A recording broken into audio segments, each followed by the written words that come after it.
de la vertu qui prodigue. Chapitre 1. Lorsque Zarathustra eut pris congé de la ville que son cœur aimait et qui s'appelle la vache multicolore, beaucoup le suivirent qui se disaient ses disciples. Ils l'accompagnèrent. Ainsi, ils arrivèrent à un carrefour. Là, Zarathustra leur dit vouloir maintenant aller seul, car il était un ami des marches solitaires. Mais ses disciples, en lui disant adieu, lui donnèrent un bâton à la poignée d'or duquel un serpent s'enroulait autour du soleil. Zarathustra fut heureux de ce bâton et s'y appuya. Puis il parla ainsi à ses disciples. « Dites-moi donc, comment l'or s'est-il acquis la valeur suprême ? C'est parce qu'il est rare et inutile et brillant et que son éclat est doux. Il ne cesse de se prodiguer. Ce n'est que comme image de la vertu la plus haute que l'or s'est acquis la valeur la plus haute. Le regard de celui qui donne brille comme de l'or. L'éclat de l'or fait la paix entre la lune et le soleil. La vertu la plus haute est peu commune et inutile. Elle est brillante et son éclat est doux. Une vertu qui donne est la plus haute vertu. En vérité, je vous devine, mes disciples. Vous aspirez, comme moi, à la vertu qui donne. Qu'auriez-vous de commun avec les chats et les loups ? C'est cela votre soif, devenir vous-même des offrandes et des présents. Et c'est pourquoi vous avez soif d'accumuler toutes les richesses dans votre âme. Insatiable, votre âme aspire à des trésors et à des joyaux, parce que votre vertu est insatiable dans sa volonté de donner. Vous forcez toutes les choses à venir à vous et en vous, de sorte qu'elles rejaillissent de votre fontaine comme don de votre amour. En vérité, il faut qu'un tel amour prodigue fasse main basse sur toutes les valeurs. Mais je vous le dis, un tel égoïsme est saint et sacré. Il existe un autre égoïsme par trop pauvre, affamé, qui veut toujours dérober. Cet égoïsme des malades, l'égoïsme malade. Il regarde avec l'œil du voleur tout ce qui brille, avec l'avidité de qui a faim. Il jauge celui qui a beaucoup à manger. Et toujours il se faufile à la table de ceux qui donnent. C'est la maladie et une invisible dégénérescence qui s'exprime à travers une telle avidité. C'est du corps malade que parle l'avidité voleuse de cet égoïsme. Dites-moi, mes frères, qu'est-ce qui est pour nous ce qu'il y a de mauvais et de plus mauvais ? N'est-ce pas la dégénérescence ? Et c'est toujours la dégénérescence que nous devinons là où manque l'âme qui donne. Notre chemin est un chemin qui monte, de l'espèce vers la surespèce. Mais l'esprit de dégénérescence qui dit « tout pour moi » nous fait horreur. Notre esprit est un esprit qui prend son vol vers les hauteurs. Ainsi, il est une image de notre corps, l'image d'une élévation. Les images de telles élévations, ce sont les noms des vertus. Ainsi, le corps traverse l'histoire, un devenant et un combattant. Et l'esprit, que lui est-il ? Il est le héros de ses combats et de ses victoires. Il en est le compagnon et l'écho. Tous les noms du bien et du mal sont des symboles. Ils n'expriment pas, ils font seulement signe. Un fou, celui qui veut obtenir d'eux le savoir. Faites attention à chaque heure, mes frères, où votre esprit veut parler par image. C'est là l'origine de votre vertu. Alors votre corps est élevé et ressuscité de son allégresse. Il ravit l'esprit qu'il en devienne créateur et connaisseur, et amant et bienfaiteur de toutes choses. Quand votre cœur est large et plein tel un fleuve, une bénédiction et un danger pour les riverains, alors naît votre vertu. quand vous vous êtes élevé au-dessus de la louange et du blâme, et que votre volonté veut commander toute chose, comme la volonté d'un homme qui aime, alors naît votre vertu.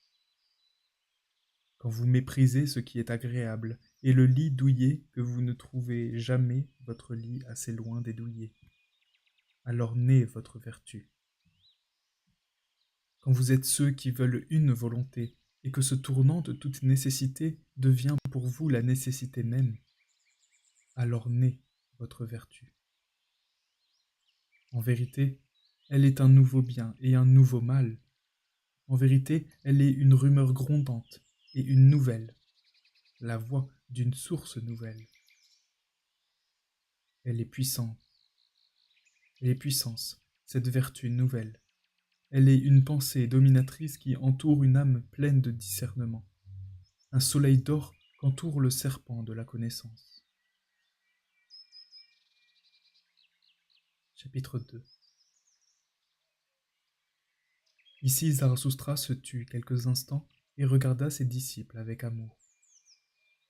Puis il continua à parler ainsi, et sa voix s'était transformée. Restez fidèles à la terre, mes frères, avec la puissance de votre vertu. Que votre amour prodigue et que votre connaissance serve le sens de la terre. Je vous en prie et je vous en conjure. Ne la laissez pas s'envoler du terrestre et cogner des ailes contre des murs éternels. Hélas, il y a toujours eu tant de vertus envolées. Ramenez, comme moi, la vertu envolée à la terre, au corps et à la vie, pour qu'elle donne son sens à la terre, un sens humain. L'esprit, tout comme la vertu, s'est dispersé et s'est mépris jusque-là de 100 manières diverses. Hélas, dans notre corps habitent encore toutes ces illusions et toutes ces méprises. Elles y sont devenues corps et volonté. L'esprit, tout comme la vertu, s'est essayé et s'est égaré de 100 façons différentes. Oui, l'homme était un essai. Hélas, beaucoup d'ignorance et d'erreurs se sont incarnées en nous. Ce n'est pas seulement la raison millénaire qui se manifeste en nous, mais aussi la folie millénaire. Il est dangereux d'être héritier. Pour l'instant encore, nous luttons pied à pied avec le géant nommé hasard, et sur l'humanité entière a régné jusque-là ce qui est insensé, ce qui a perdu le sens. Que votre esprit et votre vertu servent le sens de la terre, mes frères, et que vous établissiez pour toute chose une valeur nouvelle. C'est pourquoi vous devez être des combattants, c'est pourquoi vous devez être des créateurs. Par le savoir, le corps se purifie. En faisant des tentatives avec science, il élève. Tous les instincts se sanctifient en lui, sanctifient en celui qui accède à la connaissance. L'âme de celui qui s'est élevé devient joyeuse. Médecin, aide-toi, toi-même, ainsi tu aideras ton malade de surcroît. Que ce soit son aide la meilleure, qu'il voie de ses yeux celui qui se guérit lui-même. Il existe 1000 chemins qui n'ont encore jamais été empruntés, 1000 santés, 1000 îles discrètes de la vie. L'homme et la terre de l'homme ne sont toujours pas épuisés et toujours pas découverts. Veillez et écoutez, vous, les solitaires. Il vient de l'avenir des souffles de vent au secret battement d'ailes, et, pour qui a l'ouïe fine, il y a de bonnes nouvelles. Vous, les solitaires d'aujourd'hui, vous qui vous retirez à l'écart, vous serez un peuple un jour. De vous qui vous êtes vous-même élus, naîtra un peuple élu, et de lui naîtra le surhumain. En vérité, c'est un lieu de guérison que doit devenir la terre. Déjà, une nouvelle odeur l'entoure, une odeur salutaire, et un espoir nouveau. Lorsque Zarathustra eut dit ces paroles, il se tut comme quelqu'un qui n'a pas dit son dernier mot. Longuement, il soupesa son bâton d'un air hésitant. Enfin, il parla ainsi, et sa voix s'était transformée. Je vais maintenant aller seul, mes disciples. Vous aussi, vous allez vous en aller, et chacun seul. Je le veux ainsi. En vérité, je vous le conseille. Éloignez-vous de moi et défendez-vous de Zarathustra. Et mieux encore, ayez honte de lui. Peut-être vous a-t-il trompé. L'homme de la connaissance ne doit pas seulement aimer ses ennemis, mais il doit aussi pouvoir haïr ses amis.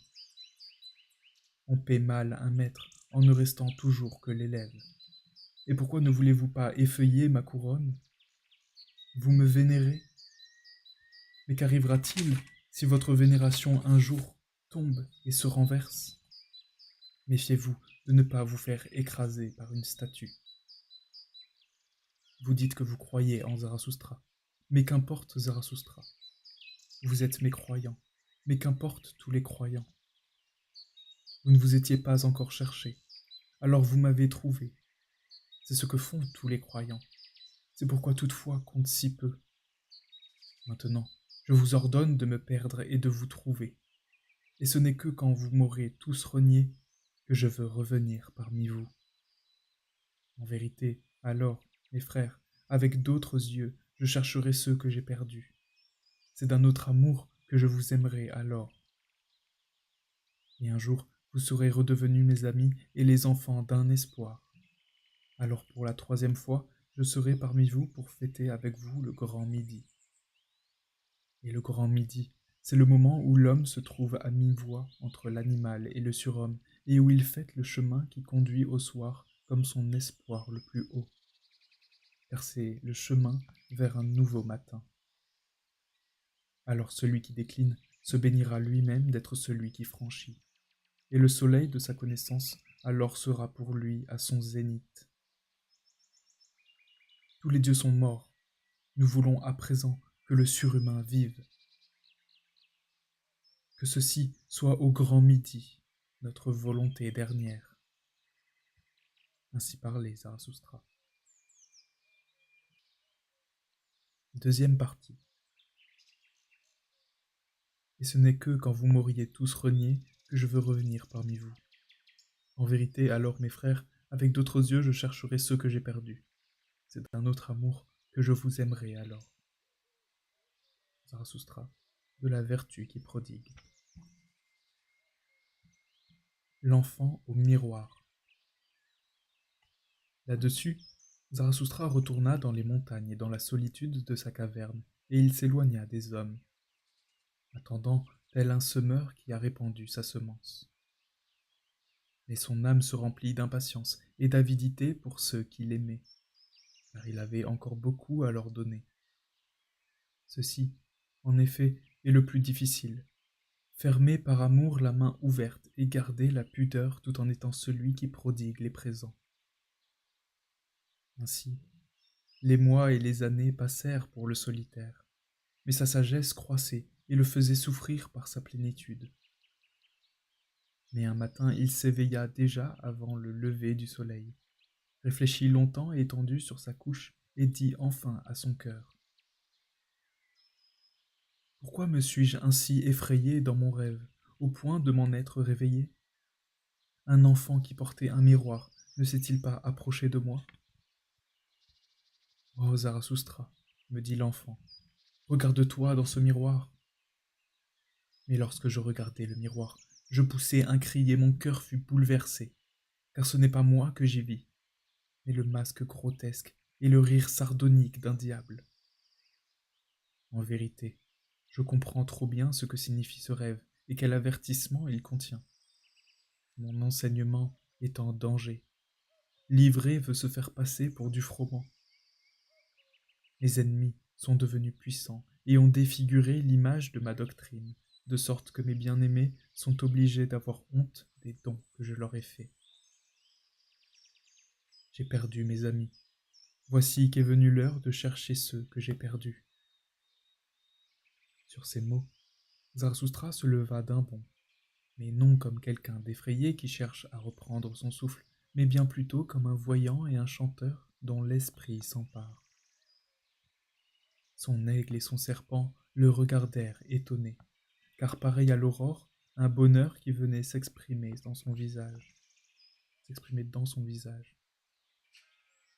Que m'est-il donc arrivé, mes animaux? Dit Zarathustra. Ne suis-je pas transformé? Mon allégresse ne m'est-elle pas venue comme une bourrasque? Mon bonheur est insensé, et il va dire des choses insensées. Il est encore trop jeune. Aussi, soyez patient avec lui. Je suis blessé par mon bonheur, que tous ceux qui souffrent soient mes médecins. Je peux maintenant redescendre auprès de mes amis et aussi de mes ennemis. Zarathustra, de nouveau, peut parler et prodiguer ses dons et faire au bien-aimé le plus de bien. Mon amour impatient déborde à flots. Il veut descendre, s'épandre, s'abîmer. Des montagnes silencieuses et des orages de la souffrance, mon âme descend en mugissant dans les vallées. J'ai trop longtemps désiré et regardé dans le lointain. Trop longtemps j'ai appartenu à la solitude, ainsi j'ai désappris à me taire. Je ne suis plus que bouche, le mugissement d'un torrent tombant d'un haut rocher. Je veux précipiter mon discours dans les vallées, et que mon fleuve d'amour se jette dans le non frayé. Comment un fleuve, au bout du compte, n'aboutirait-il pas à la mer? Certes, un lac est en moi, un lac solitaire qui se suffit à lui-même, mais le fleuve de mon amour l'emporte avec lui vers la mer. Je suis de nouvelles voix. Il me vient un art nouveau du discours. Je me suis fatigué, comme tous les créateurs des langues anciennes. Mon esprit ne veut plus cheminer sur des sandales éculées. Je trouve que tous les discours s'écoulent trop lentement. Je saute dans ton char, tempête. Et même toi, je veux encore te foyer de ma méchanceté. Je veux passer sur des mers lointaines, comme un cri et une clameur joyeuse, jusqu'à ce que je trouve les îles bienheureuses où séjournent mes amis. Et mes ennemis parmi eux, comme j'aime dorénavant chacun, quel qu'il soit, pourvu que je puisse lui parler. Mes ennemis, eux aussi, font partie de ma félicité. Et quand je veux monter sur mon cheval le plus impétueux, c'est mon javelot qui m'y aide le mieux. Il est le valet toujours prêt pour mon pied. Le javelot que je lance sur mes ennemis, que je suis reconnaissant à mes ennemis de pouvoir enfin le lancer. Trop grande était la tension dans mon nuage, entre les éclats de rire des éclairs, je veux projeter dans l'abîme des averses de grêle. Ma poitrine, alors, se soulèvera. Formidable, elle soufflera sa tempête par-dessus les montagnes. C'est ainsi qu'elle se soulagera. En vérité, mon bonheur et ma liberté viennent pareils à une tempête. Mais il faut que mes ennemis croient que c'est le malin qui fait rage au-dessus de leur tête. Oui, vous aussi, mes amis, vous serez effrayés par mon impétueuse sagesse sauvage, et peut-être vous enfuirez-vous pêle-mêle avec mes ennemis. Ah, que j'aimerais savoir vous ramener en soufflant la flûte du berger. Ah, que ma lionne sagesse apprenne à rugir tendrement. Nous avons déjà appris tant de choses ensemble. Ma sagesse sauvage devint gravide sur les monts solitaires. Elle a enfanté sur des pierres rêches de son enfant le plus jeune. La voilà qui court comme une folle à travers le désert aride, et elle cherche sans cesse de l'herbe tendre, ma vieille sagesse sauvage. Sur l'herbe tendre de vos cœurs, mes amis, sur votre amour, elle aimerait coucher de ce qu'elle a de plus cher. Ainsi parlait Zarathustra. Sur les îles bienheureuses. Les figues tombent des arbres. Elles sont bonnes et sucrées, et en tombant, leur pelure rouge éclate. Je suis un vent du nord pour les figues mûres. Ainsi, pareil à des figues, ces préceptes tombent à vos pieds, mes amis. Buvez-en le jus, mangez-en la chair sucrée.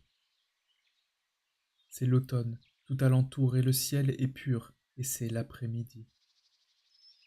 Voyez quelle abondance autour de nous, et il est beau de regarder au sein de la profusion vers des mers lointaines.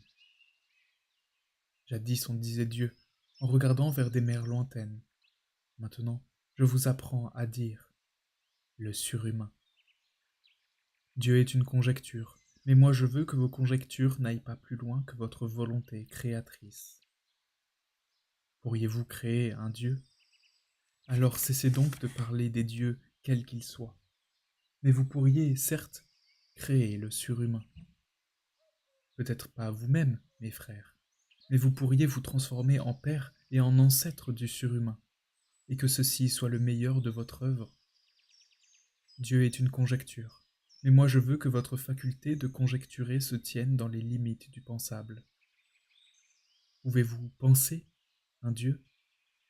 Mais alors voyez votre volonté de vivre dans la transformation de toute chose en chose pensable, visible et sensible pour l'homme. Vous devez pousser votre pensée jusqu'au bout de vos propres sens. Et ce que vous appeliez monde, il faut que vous commenciez par le créer. Il doit devenir votre raison, votre image, votre volonté, votre amour. Et ceci pour votre félicité. Oh, vous qui accédez à la connaissance. Et comment voudriez-vous supporter la vie sans cet espoir, vous qui accédez à la connaissance? De naissance, vous n'avez pu être situé ni dans l'inconcevable, ni dans le déraisonnable. Mais que je vous ouvre mon cœur tout à fait, mes amis. S'il existait des dieux, comment supporterais-je ne pas être un dieu? Donc, il n'existe pas de Dieu. Telle est la conclusion que j'ai tirée. Or, c'est elle maintenant qui me tire. Dieu est une conjecture. Mais qui pourrait épuiser tous les tourments de cette conjecture sans en mourir? Veut-on enlever sa foi au Créateur et à l'aigle son vol qui plane dans les lointains d'aigles? Dieu est une pensée qui rend tordu tout ce qui est droit et qui fait tourner tout ce qui se tient ferme. Comment? Les temps seraient révolus et tout ce qui est périssable ne serait que mensonge. Penser cela donne le tournis et le vertige à la carcasse humaine et donne à l'estomac l'envie de vomir. En vérité, j'appelle faire de telles conjectures la maladie du tournis. J'appelle maladie, j'appelle mauvaise et inhumaine toutes ces doctrines sur l'un, plein et immobile, rassasié et impérissable. Tout ce qui est impérissable n'est que parabole, et les poètes mentent trop. Mais c'est du temps et du devenir que doivent parler les paraboles des meilleurs. Elles doivent être louange et justification de tout ce qui est périssable. Créer. Voilà la grande délivrance de la souffrance. Voilà ce qui rend la vie légère. Mais pour qu'existe celui qui crée, il faut beaucoup de souffrance et de métamorphose. Oui, vous qui créez, il faut qu'il y ait beaucoup de morts amères au sein de votre vie. Ainsi vous êtes les intercesseurs et les justificateurs de tout ce qui est périssable. Pour que le Créateur soit lui-même l'enfant nouveau-né, il faut aussi vouloir être la parturiente et la douleur qu'éprouve la parturiante. En vérité, j'ai suivi mon chemin à travers 100 âmes et 100 berceaux et 100 douleurs de l'enfantement. J'ai déjà maintes fois dit adieu, je connais ces dernières heures qui vous brisent le cœur. Mais c'est ainsi que le veut ma propre volonté créatrice, mon destin. Ou pour vous le dire avec plus de franchise, un tel destin, justement, ma volonté le veut. Tout ce qui sent, souffre en moi et est emprisonné en moi. Mais mon vouloir vient toujours à moi comme mon libérateur, comme celui qui m'apporte la joie. Vouloir libère. Telle est la véritable leçon de la volonté et de la liberté. C'est elle que Zarathustra vous enseigne. Ne plus vouloir et ne plus jauger et ne plus créer, que cette grande lassitude-là reste à tout jamais loin de moi. Même dans l'accès à la connaissance, je sens le plaisir qu'a ma volonté d'engendrer et de devenir. Et s'il y a de l'innocence dans mon accès à la connaissance, alors c'est parce qu'en elle, il y a de la volonté d'engendrer. Cette volonté m'attirera loin de Dieu et des dieux. Qu'y aura-t-il donc à créer s'il y avait des dieux? Mais mon ardente volonté de création me ramène sans cesse à l'homme. De la même façon, le marteau se trouve entraîné vers la pierre. Ah, vous les hommes, je trouve qu'une image dort dans la pierre, l'image de mes images. Ah, pourquoi faut-il qu'elle dorme dans la pierre dure, dans la pierre la plus laide? Or, voici que mon marteau frappe cruellement au mur de sa prison. Des éclats de pierre s'envolent. Que m'importe? Je veux achever l'image, car une ombre est venue jusqu'à moi. Ce qu'il y a en toute chose de plus léger et de plus silencieux m'a un jour visité. La beauté du surhumain est venue à moi comme une ombre. Ah, mes frères, que peuvent bien m'importer encore les dieux? Ainsi parlait Zarathustra.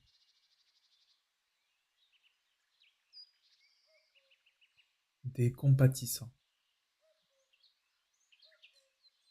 Mes amis, un propos moqueur est venu aux oreilles de votre ami. Regardez-le, Zarathustra, ne se promène-t-il pas parmi nous comme si nous étions des animaux? Mais il est mieux de dire, celui qui accède à la connaissance quand il se promène au milieu des hommes, il se promène réellement au milieu d'animaux.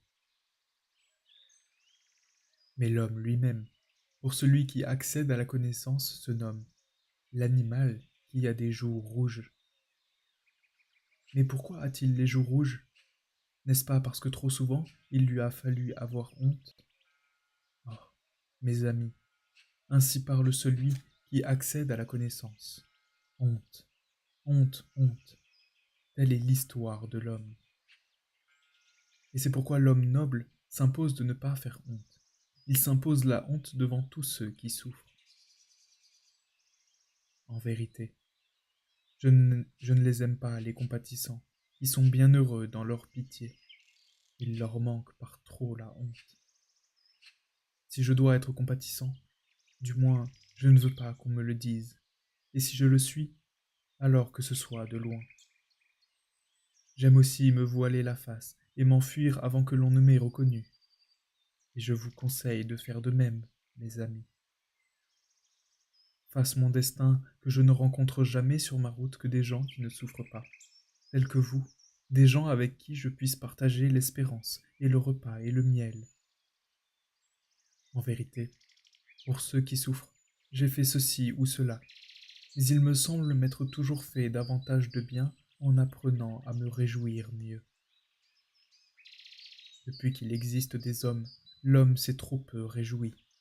Cela seul, mes frères, c'est notre péché originel. En apprenant à mieux nous réjouir, nous oublions d'autant mieux à faire du mal à d'autres et à nous imaginer comment faire mal.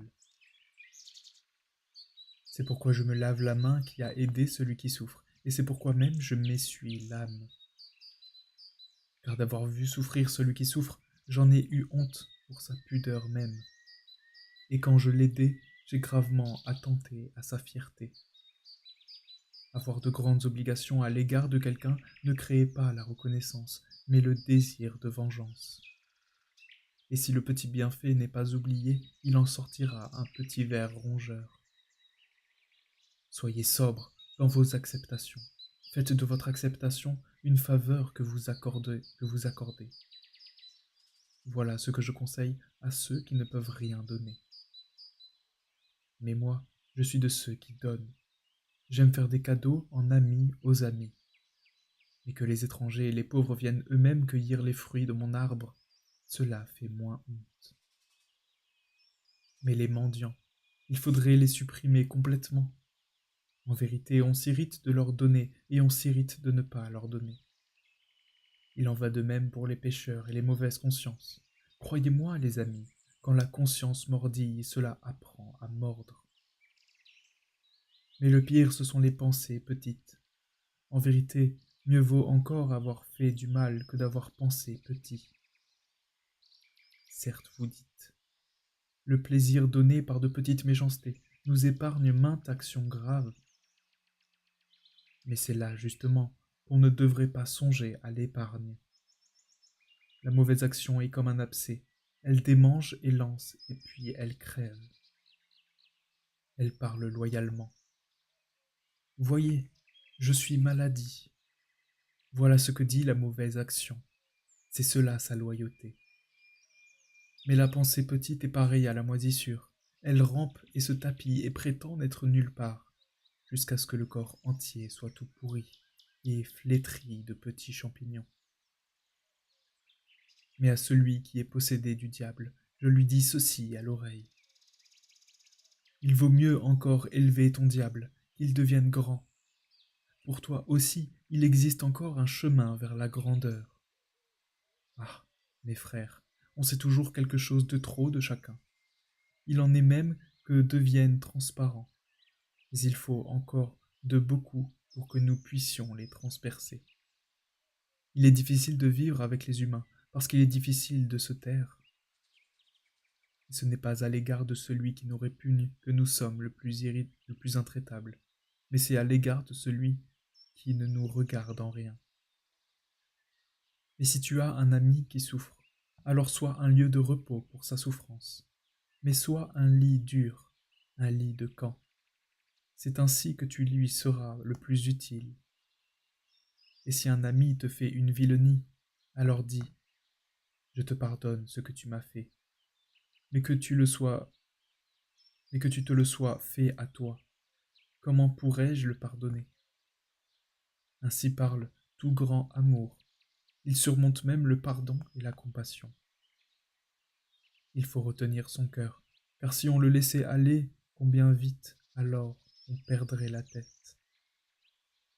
Où donc, hélas, de plus grandes sottises ont-elles été commises au monde que chez les compatissants? Et qu'est-ce qui a créé plus de souffrance dans le monde que les sottises des compatissants? Malheur à tous ceux qui aiment, et qui n'ont pas en outre une hauteur qui soit au-dessus de leur pitié. Un jour, le diable me parla ainsi.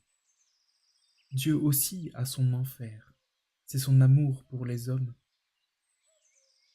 Et il y a peu, je l'entendis dire ce mot. Dieu est mort, Dieu est mort de sa compassion pour les hommes. Ainsi, gardez-vous de la pitié. De là viendra encore un lourd nuage pour les hommes. En vérité, je m'entends au signe des intempéries. Mais remarquez bien aussi cette parole. Tout grand amour est encore bien au-dessus de toute la pitié qu'il pourrait avoir, car l'objet de son amour, il veut d'abord le créer. Moi-même, je m'offre à mon amour, et j'offre mon prochain comme moi-même. Tels sont les propos de tous ceux qui créent. Mais tous ceux qui créent sont durs. Ainsi parlait Zarathustra.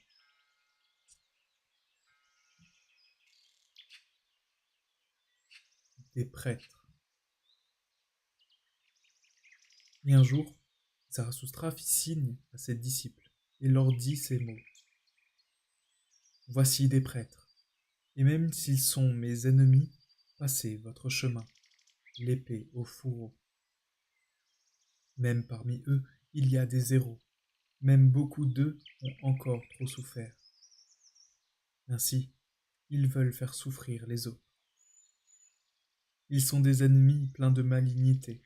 Rien n'a davantage soif de vengeance que leur humilité. Et celui qui les attaque se souille facilement. Mais mon sang est apparenté au leur, et je veux de plus qu'on honore mon sang jusque dans le leur.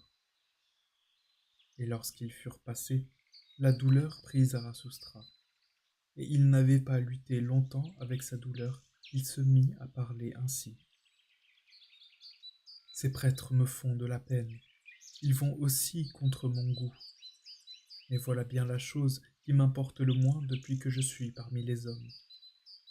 Mais je souffre, et j'ai souffert avec eux. Ils sont, je trouve, des prisonniers, ils sont marqués. Celui qu'ils nomment le Sauveur les a jetés au fer de valeurs fausses et de mots illusoires. Ah, s'il se trouvait quelqu'un pour les sauver de leur sauveur. Ils crurent jadis accostés sur une île, quand la mer les ballottait en tous sens. Mais voyez, c'était un monstre endormi. Les valeurs fausses et les paroles illusoires, voilà les pires monstres pour des mortels. Le destin dort et attend longtemps en eux. Mais il vient enfin, et il s'éveille et mange et dévore tous ceux qui bâtissent des cabanes sur lui. Regardez-les-moi, ces cabanes que ces prêtres se sont édifiées. Ils appellent églises leurs cavernes embaumées.